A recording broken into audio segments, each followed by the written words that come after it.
qué era lo que estaba pasando con la economía en la época de Amós. ¿Se acuerdan que la situación de los ciudadanos era realmente bastante dura y el Estado no hizo absolutamente nada para aliviarla? Recordemos que cuando estaba el gobierno anfictiónico en Israel, ¿se acuerdan ustedes? Los lazos tribales eran mucho más fuertes. ¿Se acuerdan que hemos venido hablando del término am? Que hay dos términos para pueblo en la Biblia, pueblo, gente en la Biblia, el término am y el término goy. El pueblo Israel siempre será am y siempre el nombre de Dios, el tetragrama, va a estar asociado con am. Dios no es Dios de los goy, eso es otra cosa. Y el término am inicialmente se refería al tío, porque el término an quería decir familia, ya no familia nuclear, pero sí familia extendida muy próxima. Y posteriormente ese término Am se utilizó para hablar de todo el pueblo de Israel. Entonces, Israel es el Am, a diferencia de los Goy. Pero ese Am es, ustedes se han escuchado, por ejemplo, la gente negra que se dice, hola familia, hola primo, hola tía, no son nada, pero se saludan así. Ese es el mismo concepto de Am. Entonces, cuando yo veo a la persona con esa familiaridad, entonces, por ejemplo, llega una persona con un carro y están acá un grupo de muchachos de raza negra, tía, ¿le cuida el carro? Entonces, la tía no es nada, pero le dice tía porque es más o menos de la misma edad de la mamá. Si es un poco más anciana, entonces le dice abuela. Pero fíjese que eso lo que significa es que hay un lazo de unión entre este grupo étnico, que no lo hay entre los mestizos. ¿Ya? Entonces, si yo le digo, tía, le cuido el carro, ¿cómo le voy a robar si finalmente ya la matriculé como tía mía? Ya la matriculé como mi abuela, la matriculé como mi primo, pues porque es de mi misma edad, ¿cierto? Y entonces eso se da de esa manera. El am significa eso. Pero cuando el pueblo de Israel decidió tener un gobierno monárquico, esos lazos tribales y familiares que eran tan fuertes en el gobierno anfictiónico se dañaron porque obviamente ahora el israelita le tenía que pagar los impuestos al rey. Y el amigo, el compañero, el tío, en fin, el vecino le decía, hazme un favor, préstame o colabórame en a veces situaciones. Y él decía, no, no puedo, mijo. No puedo porque o te colaboro a ti o le pago los impuestos al rey. Yo ya le pagué los impuestos al rey, vaya y dígale al rey que le ayude porque es obligación de él.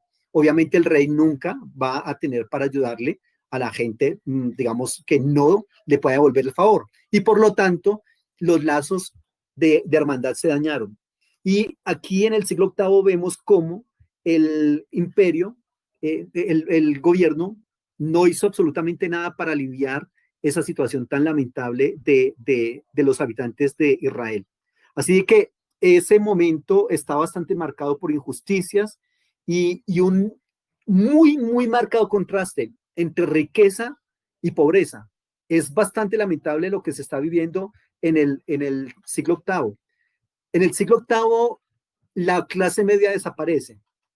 No, los, ¿quiénes son los que colocan siempre, digamos, los que colocan el dinero para impuestos y todo eso? La clase media. A la clase alta no se le cobran impuestos, a la clase alta se le baja la gasolina. Cuando digo clase alta es, por ejemplo, el que utiliza gasolina de avión, el que tiene los grandes industriales y empresarios, a ellos se les quita los impuestos. Por eso usted ve que cuando en las campañas de gobierno, por lo general, los personajes que están, digamos, compitiendo por la presidencia dicen, y vamos a bajar los impuestos.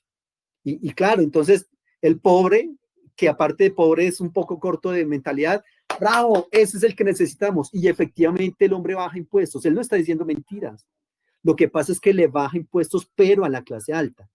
Pero como el gobierno tiene unas obligaciones y tiene que cubrir los 50 billones de pesos que se pierden anualmente con la corrupción, ¿a quién se los cobra? Si le está bajando los impuestos a la clase elevada, a la clase pobre no tiene. No tiene cómo quitarle. Entonces se los quita a la clase media. En el siglo octavo fueron tanto los impuestos y fueron tanto la leva, eso se llama así la leva, que la clase media desapareció. Entonces había un grupo muy pequeño de personas que tenían muchísimo dinero y una inmensa cantidad de personas que no tenían absolutamente nada. Era parte de la economía en ese momento. Así es de que el agricultor pequeño se encontraba a merced de los prestamistas. Entonces, el agricultor tenía una pequeña finca, pero no tenía cómo sembrar.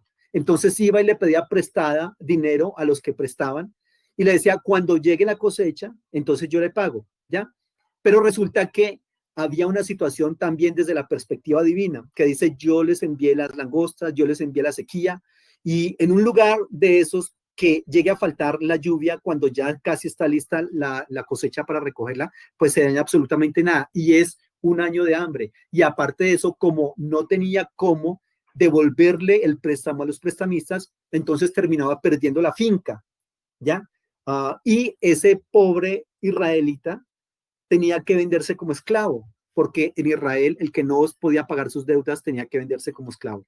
Entonces, era una situación bastante fuerte. Eso de la cosecha está en Amós capítulo 4, versículo 6 en adelante, que obviamente eso contribuyó bastante eh, para que el israelita no tuviese. Y por otro lado, ¿se acuerdan que lo que se está trabajando en el siglo octavo es eh, el culto baalístico?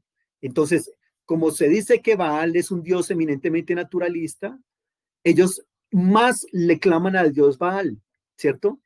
Entonces, el pobre tiene un gran pecado y es clamarle al dios Baal pensando y creyendo que el dios Baal le va a solucionar su problema de alimentación porque finalmente es el dios de la fertilidad. El rico tiene otro gran pecado y es, aparte de la adoración al dios Baal, es la explotación, la subyugación de ese pobre. ¿Listo? Los jueces tienen otro problema que son venales, son corruptos que fallan en los juicios al que tiene dinero, ¿ya? Y los sacerdotes se callan porque los sacerdotes son aliados del rey. Entonces, todo esto es un asunto bastante fuerte. El israelita por lo general está expuesto al embargo hipotecario, al servicio como esclavo, y definitivamente era un sistema feudal muy, muy complejo. El pueblo de Israel asumió no solamente la religión cananea, sino que también asumió su sistema económico, que era feudalista, pero era realmente una cosa bastante fuerte, cada vez más áspero, y cada vez el ansia de poder era muchísimo más grande. A eso se le adicionaba la falsificación de las pesas y las medidas. ¿Qué dice por favor Amós capítulo 2, versículo 6? Amós 5:11, Amós 8:4 al 6. Fíjense esta situación.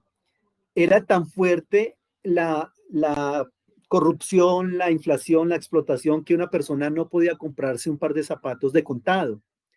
Se lo compraba a crédito y finalmente no podía terminar de pagarlos.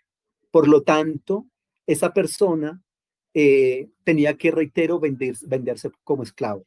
Y si seguimos leyendo, es bastante fuerte. Pisotean en el polvo de la tierra las cabezas de los desvalidos y tuercen el camino de los humildes. El hijo y el padre se llegan a la misma joven, profanando mi santo nombre. Bueno, ese concepto de que el hijo y el padre se llegan a la misma joven es prostitución sagrada, las famosas hieródulas, porque recordemos que el sistema de justificación cananeo es orgiástico, ¿ya? Y por lo tanto, entonces eran las famosas hieródulas, que son prostitutas sagradas. De esas es que es la esposa de Oseas, y la persona que ha pecado y que quiere justificarse va y tiene sexo con esa persona y le paga, y eso es parte del diezmo que se le lleva al sacerdote de la religión baalística. O sea que el sacerdote es una especie de proxeneta. Pero bueno, había una situación bastante fuerte. Mire lo que dice el 5:11. A ver, ¿quién lee, por favor, el 5:11? No lo encontré, ya lo tengo. Léelo, por favor. Dice, por tanto, ya que imponéis fuertes impuestos sobre el pobre y exigís del tributo de grano, las casas de piedra labrada que habéis edificado no las habitaréis. Habéis plantado viñas escogidas, pero no beberéis su vino. Muy bien. Aquí entonces se muestra un asunto, bueno, en esa época, ahí por lo general la gente, digamos, adinerada tenía dos casas, la casa en el pueblo y la casa en el campo. La casa del campo era la casa de la producción, ¿no? La que las daba la posibilidad de vivir una vida bien en el pueblo, en la zona urbana, donde estaban obviamente todas sus amistades, ¿ya? Y por eso él plantea aquí de que ustedes edificaron casas, pero no las van a habitar. Han sembrado hermosas viñas, pero no van a tomar vino de él. La última cita es Amós 5:11. Amós 5:11.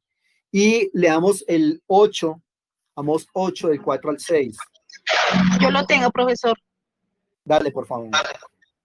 Oí esto los que explotáis a los menesterosos y arruináis a los pobres de la tierra, diciendo, ¿cuándo pasará el mes y venderemos el trigo y la semana y abriremos los graneros del pan y achicaremos la medida y subiremos el precio y falsearemos con engaño la balanza para comprar los pobres por dinero y los necesitados por un par de zapatos y venderemos los desechos del trigo?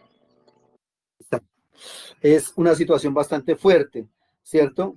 Ustedes que arruinan a los pobres de la tierra, vea, ¿cuándo pasará el mes y venderemos el trigo y la semana y abriremos los graneros del pan? Cuidado, achicaremos la medida y subiremos el precio. ¿Le parece familiar? Falsearemos con engaño la balanza. Ellos tenían por lo general en los negocios dos balanzas, una con la que compraban y otra con la que vendían. Entonces, con la que compraban era para decirle al pobre campesino que venía a traer su cosecha, uno mijo, pero el campesino le decía, ahí hay una arroba. ¿Cuál arroba? Vea, eso hay 3/4 de arroba. Pasa algo así como cuando usted va a comprar el galón de gasolina, que usted paga un galón, pero le venden 3/4. ¿Sí se ha dado cuenta? Y aparte de eso, el octanaje es muy bajo. Entonces, eso es algo que estaba allá. Y dice, compraremos a los pobres por dinero y a los necesitados por un par de zapatos y venderemos los desechos de trigo. Esos desechos de trigo deberían regalarse, se obsequiaban para que algunas personas comercializaran con ello, pero ya luego no se vendió, ¿no? ¿Cómo se le ocurre? ¿Cómo se le ocurre que lo voy a regalar? Se lo vendo, porque el trigo se utilizaba para algunas construcciones. Muy bien. Bueno, y eso es, en fin, lo que está pasando acá en este momento en cuanto a la economía, ¿no? Entonces, los jueces se unen contra los pobres a favor de los ricos, les quitan las fincas, les quitan las casas, dejan a los pobres sin defensa, los roban, los desposeen y obviamente el pobre no tiene cómo hacer valer su, su justo juicio. Es justa la causa del pobre, pero no tiene cómo hacerla valer, ¿ya? Porque el juez está vendido a la persona adinerada. Mire lo que dice Amós capítulo 5, versículo 10 al 12. Lean, por favor, Amós 5, del 10 al 12. Frente a esa circunstancia, obviamente, viene la queja del Señor, porque recordemos que ellos cumplían muy bien con el ritual. ¿Se acuerdan? Animales gordos para el sacrificio, o diezmaban cada 3 días, ayunos, ¿cierto? Incluso tenían una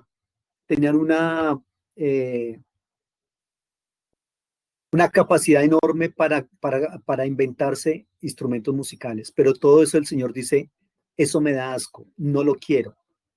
El acto litúrgico como tal estaba bien, pero ellos no estaban parados, no tenían cómo pararse en una plataforma social y económica justa para brindar ese acto litúrgico.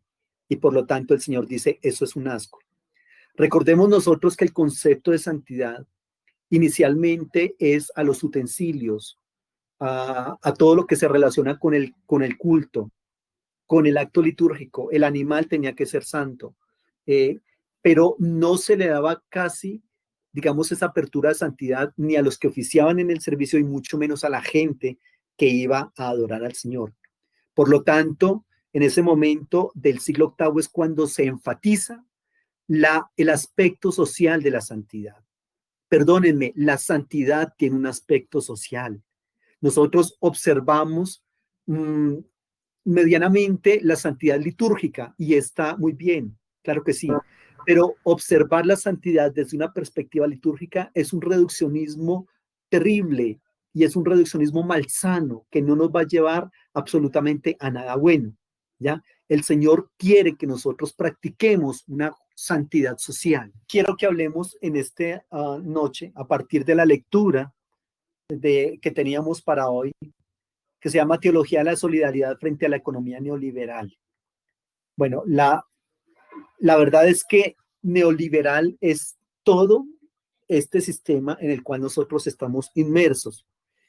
De pronto, cuando nosotros decimos, bueno, y esto de neoliberal, ¿quién se lo inventó? Estos procesos, digamos que son así como tan fuertes, no se le pueden atribuir a una sola persona. Algunos le han atribuido parte, bueno, ustedes sabrán que el capitalismo se le atribuye incluso al cristianismo, ¿sabían ustedes, no? El capitalismo se le atribuye, hay sectores que le atribuyen el capitalismo al cristianismo con una teología calvinista, ¿no? Recordemos que Calvino, abogado él, decía que obviamente si nosotros somos siervos del Señor, debemos vivir a cuerpo de rey, ¿cierto? Y cuando los grandes banqueros del siglo XVI le escuchan ese discurso a Calvino, entonces ellos empiezan a convertirse al cristianismo, pero porque es un discurso que les conviene, ¿ya? Un discurso calvinista que favorece, y por eso muchos dicen que uno de los grandes padres del capitalismo es precisamente Calvino. Pero lo que se trabaja en la actualidad es capitalismo salvaje, o también se le llama neocapitalismo. Pero la verdad es que el neocapitalismo es solamente una de las banderas del neoliberalismo. El neoliberalismo es, permítame, neoliberalismo, bueno, es sencillamente una nueva libertad, tanto en lo político como en lo económico. ¿Y qué es lo que se pretende acá?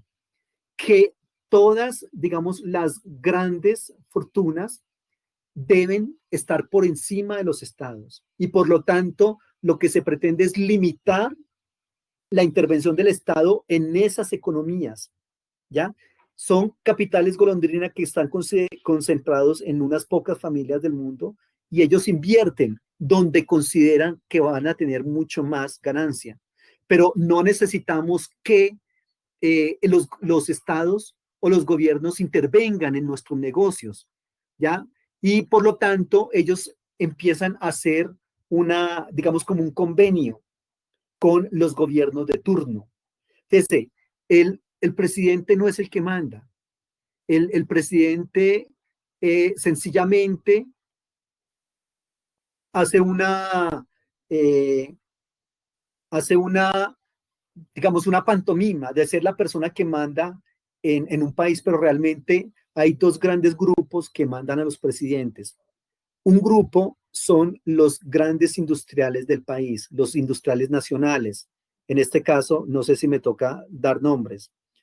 En Colombia, Luis Carlos Sarmiento Angulo.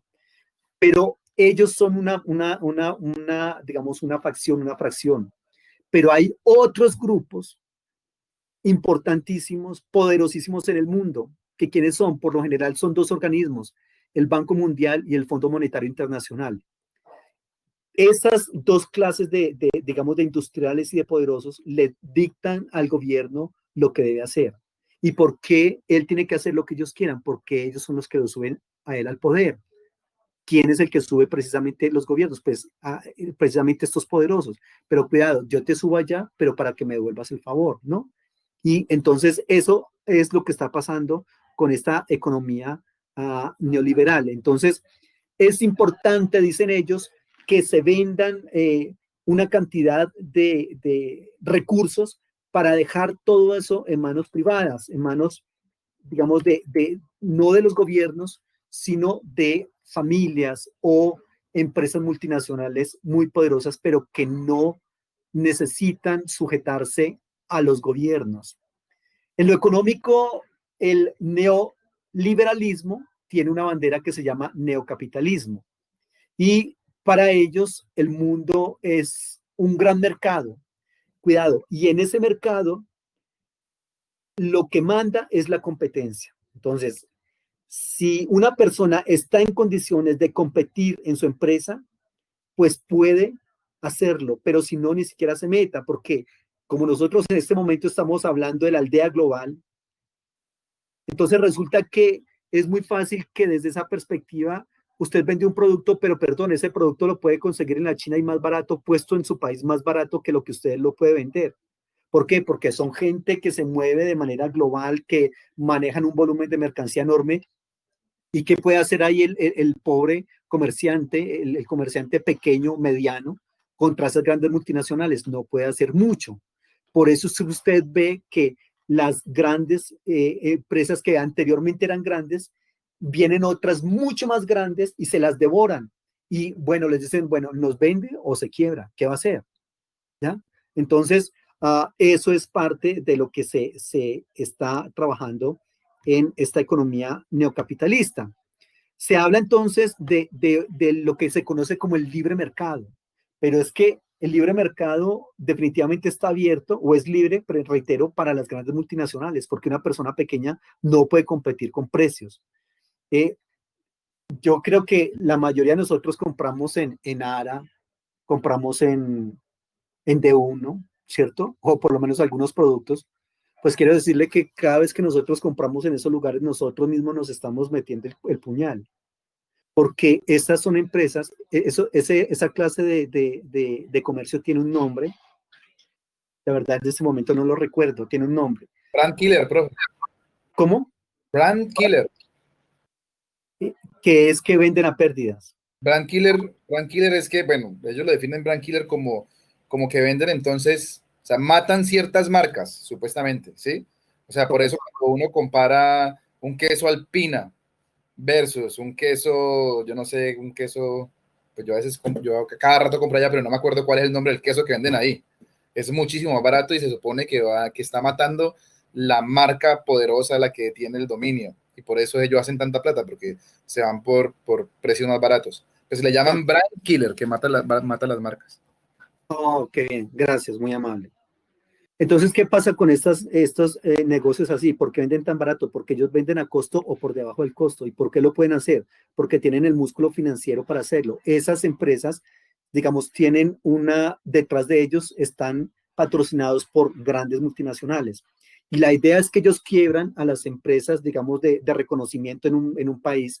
Y cuando las otras empresas están quebradas, entonces ellos ya no tienen competencia y les suben ahora el precio cuando lo que ellos quieran y todo lo que perdieron ellos cuando estaban en la competencia, entonces ahora lo recuperan porque le colocan el precio que ellos quieren a ese asunto. Eso fue lo que pasó con los cementos en Colombia y en varios países del mundo. Y es lo que ha pasado con muchos asuntos, ¿ya? Eso es, digamos, parte de esa competencia. Cuando las otras empresas quiebran, entonces ellos les suben a los productos de ellos el dinero que perdieron en todo este tiempo. Entonces nosotros vamos a ganar en un año o año y medio, pero en 2 o 3 años vamos a estar pagando esos productos mucho más costosos. Entonces aquí no hay que mirar, ese es el gran problema y el gran gancho de ellos, que nosotros miramos solamente por esta quincena, ¿cierto? No, vamos, porque todos vamos para allá. Pero estamos perdiendo porque primero están quebrando las empresas nacionales y en segundo lugar estamos perdiendo porque a largo plazo lo que ellos pretenden es empobrecernos. Es como, disculpen, nos están dando por una parte, digamos, la migaja, pero por otra nos están quitando lo grande del asunto. El ejemplo que daba Germán ahorita, ese es el clásico, ¿ya? El ejemplo que les di, digamos, con el cemento, que fue lo que pasó, que un bulto de cemento valía 11,000 pesos. Entonces ellos dijeron, no, a 10, a 8. Entonces las empresas, Cementos Amper, Cementos, o sea, ¿cómo competimos con eso? No podemos competir con eso. Y entonces finalmente ellos o tuvieron que vender o recoger sus capitales, recoger sus empresas, mirar a ver qué hacen, o irse, o en fin. Y cuando ellos ya no tienen competencia, el bulto de cemento vale 15. No, qué pena. Este mes subieron los insumos, vale 18. El bulto de cemento vale 25. ¿Ya? Es exactamente como ellos actúan. Entonces realmente no estamos, a largo plazo no estamos siendo beneficiados. Estamos siendo muy destruidos económicamente. Hay que tener cuidado, hay que hacer la diferencia entre capitalismo y neocapitalismo. Son dos cosas diferentes, ¿no? O sea, porque el capitalismo, digamos, trabajó, funcionó, etcétera, pero es que el capitalismo ya hace rato pasó. Ahora estamos en neocapitalismo o capitalismo salvaje, que no es nada comparado con lo que antes se tenía como capitalismo, ¿no? Entonces hay que tener cuidado de eso. Bueno, entonces, Profe, quien no está en la competencia está marginado y alienado de la sociedad. Ya te doy la palabra. Es así, es decir, si tú no compites, pues es lamentable. El neoliberalismo va a defender la globalización y la globalización obviamente en cierta medida es buena porque hablamos de la aldea global y de las comunicaciones y todo ese asunto de la facilidad que es comprar usted mismo en China, en fin, eso es bueno hasta cierto punto. El problema es lo que planteaba ahorita Germán, cómo, por ejemplo, a los campesinos norteamericanos el gobierno les da un impuesto, les da aranceles, es decir, les concede muchas prebendas para que ellos puedan sembrar, incluso aunque ellos sepan que van a pérdidas, pero aquí en Colombia no. Y por lo tanto, ¿cómo se compite con un producto final traído de otro país, puesto acá mucho más económico que el nuestro? Entonces, por Dios, nosotros decimos, no, compremos el extranjero. Ahora, por otro lado, en Colombia tenemos un raro esnovismo por todo lo extranjero, ¿cierto? O sea, lo extranjero es bueno, lo nacional es malo. Nosotros nos llenamos la boca diciendo, este vestido es extranjero, este carro es extranjero, todo, cuando decimos es extranjero, eso es lo mejor para nosotros. ¿Y nuestra economía qué? ¿Ya? Entonces, como le comento, están esos dos organismos internacionales, el Fondo Monetario Internacional y el Banco Mundial, que son los que llevan la pauta en este asunto. Ellos son los que deciden los lineamientos económicos. ¿Qué es lo que se debe hacer en todo el mundo? Ellos son los que imponen las condiciones a todos los países para otorgarles préstamos. ¿Cómo funciona eso? Entonces, en Colombia necesitamos las vías 4G, ¿cierto? Y obviamente, listo, tenemos que construir porque la carretera es la que da el desarrollo al país, pero ¿y dónde hacemos, cómo conseguimos la plata? Vamos a pedirle un préstamo al Fondo Monetario Internacional, al Banco Mundial. Y esos organismos le dicen, le presto, claro que sí, pero hay unas pequeñas condiciones para prestarle. Y entonces ellos dicen, bueno, ¿cuáles condiciones? Pues las condiciones pues, son precisamente que se deben impulsar programas de ajuste estructural, de venta de propiedades del Estado a las transnacionales. El Estado colombiano es un Estado grande, pero en cuanto a la burocracia, en cuanto a los puestos, en cuanto a los ministerios, más no en cuanto a propiedad ni nada, porque esas se han ido vendiendo a las transnacionales. ¿Y qué es lo que se pretende con eso? Pues acabar con la autonomía de las naciones pobres y que no son tan pobres, pero que definitivamente no tienen cómo competir con eso. En lo sociopolítico, el neoliberalismo se concibe como una institución, cuidado, que se tiene que obedecer al mercado, el Estado tiene que obedecerle al mercado. Realmente en este momento es el paraíso del dios Mamón. El dios Mamón es el que manda en este momento. ¿Sabe cómo se llamaba el dios Mamón en el Antiguo Testamento? Baal. En el Nuevo Testamento, Mamón. ¿Ya? Y entonces lo que se pretende es que el neoliberalismo le dice al gobierno, ustedes tienen que controlar el aumento de los precios, obviamente favoreciéndolos a ellos. Realizar ajustes estructurales, por ejemplo, el dinero destinado a la salud. De pronto, el presidente que cuando hace su campaña quiere hacer las cosas de la manera adecuada, pero no puede porque es que detrás de ellos hay otros que le están mandando, que le están diciendo usted tiene que hacer esto. A la educación, a la vivienda, al transporte del pueblo, todo eso está obedeciendo a leyes internacionales, ¿ya? Se imponen limitaciones a los salarios o privatizar la economía, todo eso son lineamientos que el neoliberalismo propone a los países porque necesita que le presten plata. Entonces el neoliberalismo dice, sí, Fondo Monetario Internacional, Banco Mundial dice, sí, yo le presto, pero haga esto, esto y esto.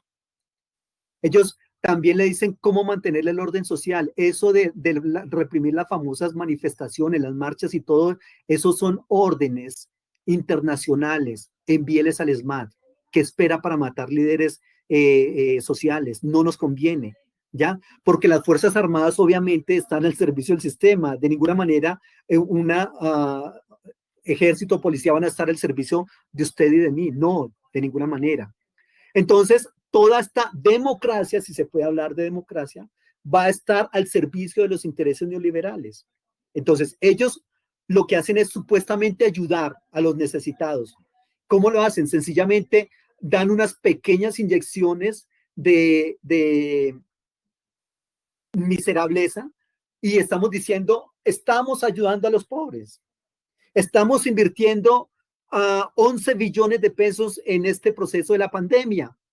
Viene nuestro presidente y lo dice, pero esos 11 billones lo que ellos hacen es decirle a los bancos, tome, les damos 9 y ustedes miren a ver cómo se los prestan a los otros. Nosotros se los prestamos a ustedes sin intereses, ustedes préstenselos a los colombianos con intereses, ¿ya? Ese es el famoso ayudar a los pobres y a los necesitados. Y obviamente toda esta marginalización en empleo, en salario, en salud, en vivienda, en educación, todo eso es una política neoliberal que está vigente en el mundo, es decir, en todos los países que aceptan a estos entidades que le comento, Fondo Monetario Internacional, Banco Mundial, la Organización Mundial de la Salud, la ONU, todos estos están, digamos, como en esa misma perspectiva. En el orden antropológico, el ser humano es alguien que produce y consume. Es decir, si usted no produce y no consume, no sirve, no cuenta, no existe. Se constituye en un error del sistema. Esta persona está haciendo bulto. O sea, cuando nosotros vamos de familia solamente mirando un domingo en la tarde al centro comercial, no, por favor, no sirve. Está gastando el aire que podría consumir uno que sí viene a comprar y ojalá que sea con tarjeta de crédito. ¿Ya? Por lo tanto, ellos hacen un despliegue de campañas publicitarias espectacular. Mire esas fenomenales campañas publicitarias de Coca-Cola. ¿A quién no le gustan esas propagandas de Coca-Cola? Eso es una cosa impresionante, pero vaya a ver qué producto estás consumiendo. Recuerde lo que les dije, muchachos, que los presidentes y los gobiernos tienen que obedecerle a dos grandes grupos, les dije al inicio. Por un lado están las empresas multinacionales y por el otro lado están los empresarios colombianos, pero que tienen muchísimo dinero. O sea, ambos están jugando a lo mismo, ¿ya? No porque no sean colombianos. Nosotros en Colombia tenemos un problema muy serio y es precisamente esa particularización de los intereses. Cosas diferentes, por ejemplo, en Alemania. Muchas de las cadenas de almacenes y supermercados que están vigentes acá en Colombia le han pedido a Alemania que por favor los deje entrar. Los alemanes se reúnen ellos y dicen cuáles son los beneficios para nosotros y para nuestras cadenas, las cadenas nacionales de comidas, qué sé yo, manufacturas de ropa, etcétera. Cuando ellos hacen digamos, ese balance, y si no pueden competir con esos precios, no los dejan entrar. Pero porque hay digamos, una conciencia de sociedad, de país. En Colombia nosotros sabemos que los políticos no tienen digamos, una conciencia de país, sino de finca y de una economía extractivista. Ojo con eso. En Colombia la economía es extractivista. Y cuidado, no estoy, digamos, en contra de los capitales privados para la salud, para la educación. No, estamos en una universidad privada. El problema es el alto costo, el bajo salario mínimo, ¿correcto? Y que la salud y la educación se convirtió en un negocio. No me interesa prestar el servicio de salud. Mire lo que está pasando en Colombia con la salud. Eso no es un invento. Y está en manos de privados. Entonces, no es que el problema es que esté en manos de privados, sino que el problema es que es el negocio y no es el respeto por la vida, el deseo de que la gente se capacite. La educación en Colombia es una educación que te dice, tienes que ser universitario para alquilarte en una empresa, comprar un carro, una casa, pagarlos toda tu vida y morirte endeudado. Ya, para de contar. Comprarte un carro de 70 millones y irlo a vender en 30, ¿cierto? Y como lo compraste a contado, entonces terminas pagando 100. O sea, eso es lo que se critica y obviamente la iglesia es tremendamente responsable de eso. Que aquí en la presentación que tengo está precisamente también la crítica a la iglesia, porque efectivamente, como estoy viendo que están colocando acá, claro, a la iglesia se se le condena por ser aliada en todos esos procesos. Y eso es bastante lamentable, que nosotros seamos esos cómplices de esos procesos. La iglesia no puede, es muy complicado que la iglesia esté afiliada a un partido político, porque cuando la iglesia tiene un patrón político, ya pierde su capacidad de profetizar, ya de levantar su voz profética. La iglesia tiene que ser suprapartidista, ¿cierto? Y apartidista. No podemos avalar todo un partido porque los partidos no todo lo que hacen está bien, no todo lo que hacen está mal. Lo que está bien se avala, se apoya, ¿ya? Genial. Aplaudimos que por fin después de 100 años, porque usted sabe que hace 100 años se había planeado el túnel de la línea y por fin hace una semana o 2 semanas lo abrieron. Pero no puedo aplaudir los sobrecostos tan tremendos en esa obra por la corrupción, que hay una cantidad de sobrecostos, casi 3 billones de pesos en obra. Por otro lado, no puedo aplaudir los 370 millones de dólares que le va a prestar el gobierno, que le prestó el gobierno a Bianca, siendo que es una empresa que no es colombiana, que no invierte, no paga impuestos en Colombia, que eso ya está más que quebrado y que eso se sabe que es un negocio que no sirve. Pero es que vamos a salvar 17,000 empleos. Sí, pero si invirtiera en todas las pequeñas empresas de Colombia, salvaría 150,000 empleos. Entonces, bienvenido, digamos, el capital. Claro que sí. Genial por las industriales. Aquí en esta clase hay varias personas que tienen sus negocios y eso está bien. El problema es, como bien decía Ruth, o sea, gana, tú ganas, yo gano. ¿Se acuerda el término cananeos en la Biblia? Cananeos son comerciantes fraudulentos, explotadores, que no le interesa cuánto gana el otro, sino cuánto es lo que yo le puedo sacar del bolsillo a este. No me interesa cómo quede él. Entonces, son problemas que están vigentes aquí y que obviamente como iglesia no los estamos denunciando y eso es grave. Entonces, en este sistema la gente debe comprar que no necesite el producto, aunque no le sea útil. ¿Cuántas cosas usted compra en su casa que usted finalmente termina no utilizando? Pero la compró porque la propaganda era bonita, la publicidad fue buena, fue efectiva, ¿ya? ¿Por qué? Porque nosotros terminamos siendo una maquinaria de una pieza de esa gran maquinaria llamada mercadeo, y es bastante lamentable. Los medios, cuidado, los medios en esta economía neoliberal son valorados por la eficiencia y la competitividad. Si usted tiene esos dos grandes valores absolutos para el neocapitalismo, entonces sirve, funciona.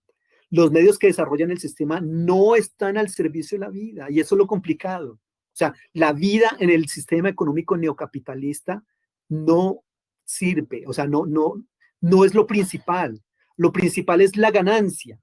¿Cuánto deja de ganancia ese negocio? Entonces sí podemos invertir en él. No importa que para explotar las minas y para explotar oro dañemos los páramos. Pero es que, perdón, los páramos son las fábricas de aguas. Eso no importa. Lo importante es que allá hay recursos minerales que tenemos, que los necesitamos. No importa si tenemos que desviar un río, como se hizo en el Cerrejón, para que podamos seguir produciendo millones de toneladas de carbón. Aunque hay hambre, lamentable. O sea, lo importante es salvar el Cerrejón, ¿ya? ¿Cuánto del Cerrejón nos deja de dinero a nosotros en regalías? Sería interesante observarlo. Entonces, el sistema neocapitalista invierte en eficiencia, no en vitalidad. Entonces, recuerdan lo que está en la lectura, bien interesante esa parte. Si no hay para todos, que por lo menos ¿qué? Que por lo menos haya para los primermundistas, no para los tercermundistas, que por lo menos haya para los blancos, no para los negros, que por lo menos haya para los libres, no para los esclavos, que por lo menos haya para los mestizos, no para los indígenas, que por lo menos haya para los que nacieron, los que ya nacimos, no para los que no nacerán, que mejor sería que no nacieran. Esa es parte de la lógica neocapitalista que nos está rigiendo en este momento, ¿ya? Entonces, obviamente, esa es la salvación, estar pegados del sistema. Eso es lo que nos ayuda a nosotros y lo que deberíamos perseguir según eso. Hablando, cuidado, del capitalismo, porque es que aquí estamos hablando es del neocapitalismo, es una cosa diferente, porque el capitalismo finalmente, digamos, contribuye mucho con muchos aspectos, pero es que aquí esto es una diferente. De hecho, parte de la culpabilidad de la iglesia es que la iglesia se ha planteado varias cosas respecto a esto. Bueno, entonces metámonos en ese asunto. Unos dicen, intentemos reformar el sistema, que sea un neocapitalismo con rostro cristiano. Perdón, intentar construir un neocapitalismo con rostro cristiano, eso es como uno ser como budista y cristiano, ¿ya? Eso es ser como ser musulmán y cristiano, eso no existe, no se puede. Es sencillamente cuestión de resistencia, ¿ya? Porque en una época se planteó y se dijo, no, es que ese neocapitalismo sí se puede darle un rostro cristiano. No se pudo. Él avanzó, él evolucionó, si se le puede llamar a eso evolución, bueno, evolucionó para ellos porque ahora hay cada vez es más ganancia para ellos, pero no para el consumidor, no para el ciudadano a pie. A ese le muy mal, muy mal. Entonces, la conservación de la naturaleza, por ejemplo, para este sistema económico es terrible. O sea, no es gratuito que en Colombia una de las vocaciones más peligrosas es ser un líder social. Y mire cuántos han matado. No creo que aquí en Colombia usted trabajar por la restitución de cultivos o por la restitución de propiedades, o sea, eso es colocarse un tiro al blanco en la cabeza, porque eso está en contra de estos sistemas económicos. La salvación viene por el cumplimiento de las leyes del mercado. Mire, lo bueno es lo eficiente es lo bueno. Pare de contar. Ahí no hay otra opción para nada. Entonces, al transformarse el mercado en algo absoluto, cuidado, mire, los objetos los convertimos en sujetos, los sujetos los convertimos en objetos. Y los sujetos entonces quedamos como objetos sacrificables para el colmo. Y esa frase tan interesante en la lectura, estamos cortando la rama donde estamos sentados, pero no importa porque lo estamos haciendo con eficiencia y alta tecnología. ¿Por qué razón estamos hablando de esto? Porque esto es como haz de cuenta, nosotros estamos probando cuánto es la resistencia de una madera. Y unos se paran allá y el otro se paran al otro extremo de la madera. Pero resulta que la resistencia de la madera se podrá comprobar cuando ella se parta. Pero cuando se parta no hay posibilidades de nada. ¿Cómo la reparamos? Para poder seguir montados en ella. Eso es lo que está pasando con todo este sistema que nosotros estamos digamos, trabajando. Pero en medio de todo eso, tiene que haber algo bien interesante que es la solidaridad. Lo que debe ser la solidaridad en la economía neoliberal. Entonces, nosotros obviamente tenemos que vivir el sistema porque nos toca, pero cuidado, rechazar el espíritu del sistema, rechazar la lógica, la racionalidad del sistema. Pregunto, ¿se puede vivir dentro de un sistema económico neocapitalista, pero no ser parte de ese sistema? Sí se puede. Es más, se debe vivir de esa manera. Si es que nosotros, reitero, somos parte de la Iglesia de Cristo, como efectivamente lo somos. Entonces, la solidaridad tiene que estar con la vida de los excluidos, con la naturaleza, ¿cierto? Tenemos que crearnos nosotros una cultura de muerte, perdón, una cultura de vida frente a la cultura de muerte del sistema. Este sistema no le interesa la vida, entonces yo voy a pelear por la vida, ¿ya? Una ética que nosotros no podemos tener, que solamente se valga en los valores de la competitividad y la eficiencia. Yo tengo que valorar al otro, aunque esa persona no me sirva a mí, ni ayudándola yo voy a ganar algo. La ayudo aunque no gane. Si el sistema económico propende por una ética de la muerte, yo propendo por una ética de la vida. Por del otro, por reconstruir al sujeto.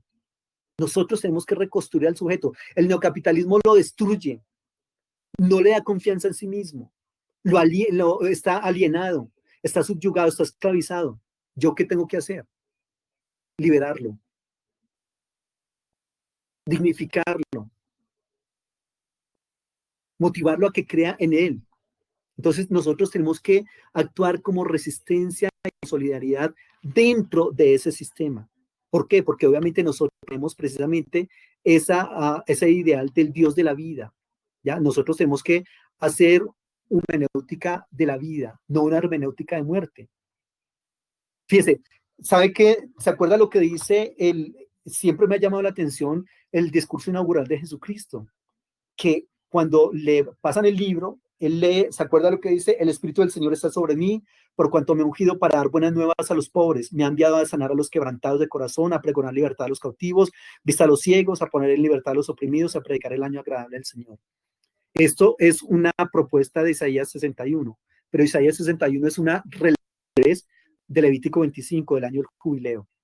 Y recuerdan ustedes lo que se hacía en el año del jubileo, la condonación de las deudas, ¿ya? La devolución de la tierra a sus antiguos dueños.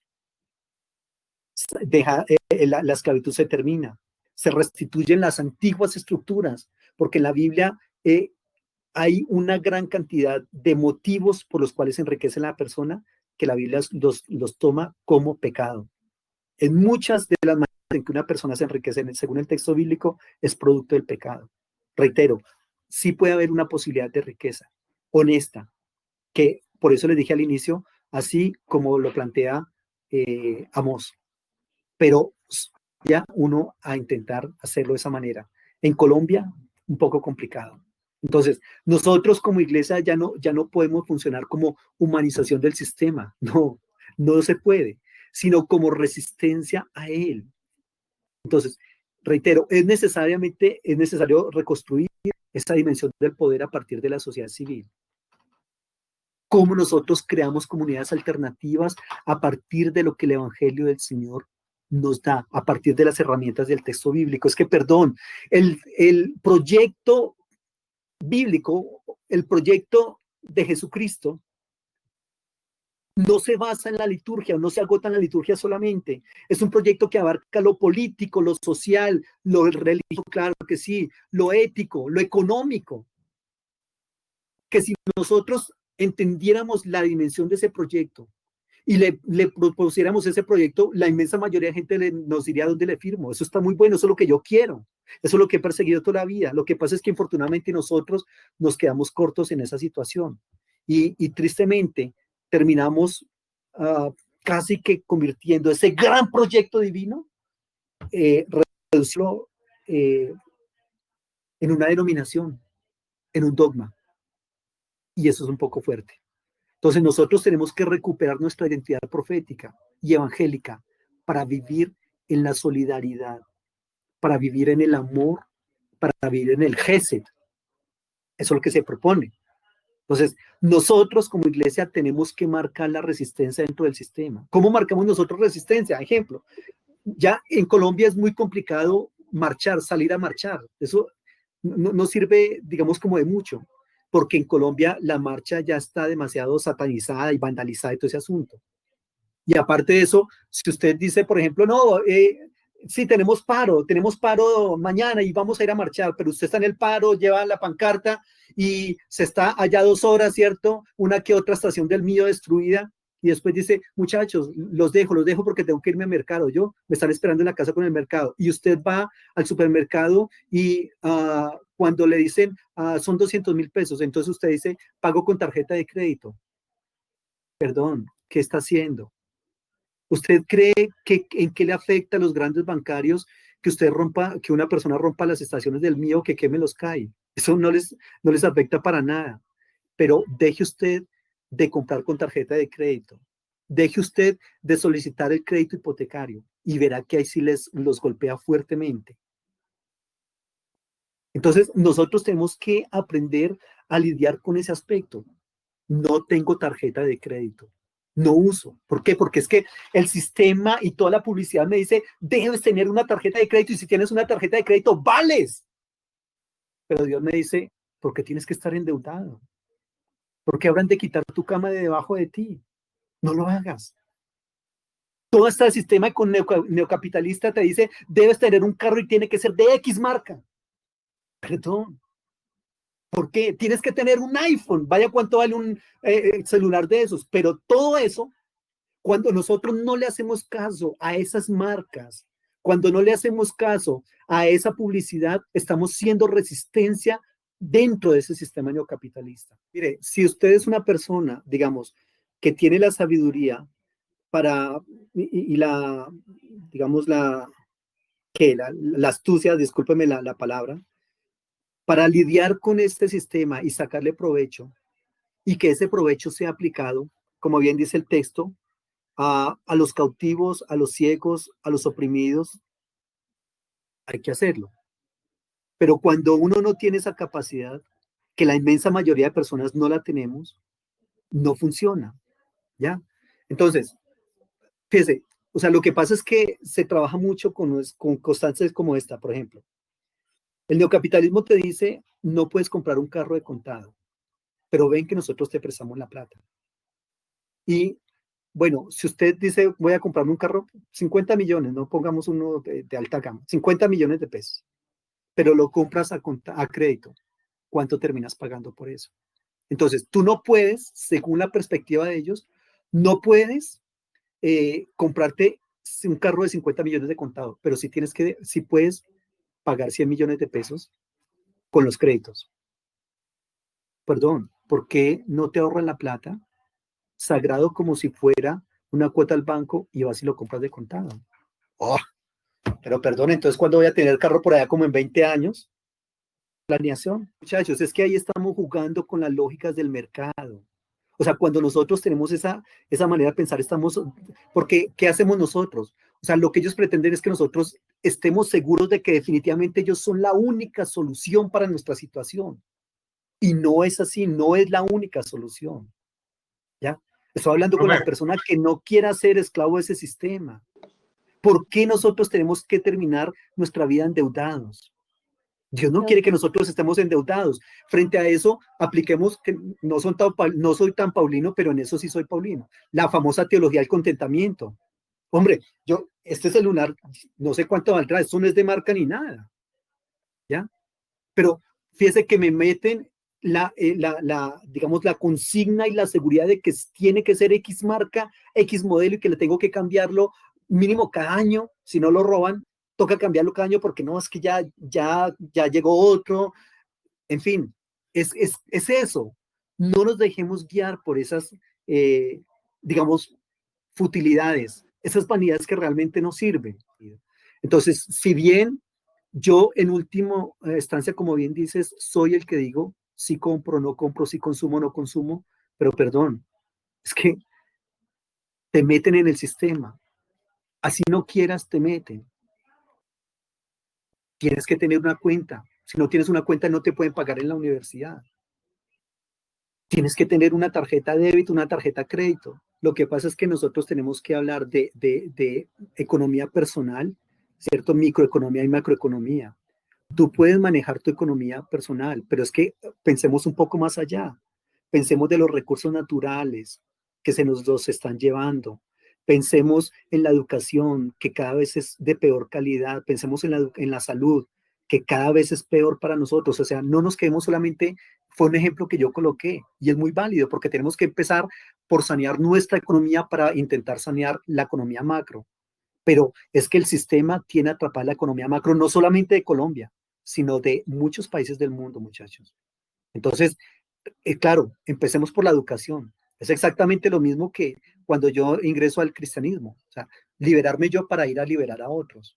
En la economía pasa lo mismo. Ten una economía sana, saludable, para que puedas enseñarle a los otros a hacer una buena economía. Pero lo macro es complicado y lo macro lo maneja el sistema neocapitalista. Por más que usted quiera o no quiera, el sistema neocapitalista no quiere tu bien, no te quiere ver surgir, no te quiere ver producir, te quiere esclavo y te quiere endeudado.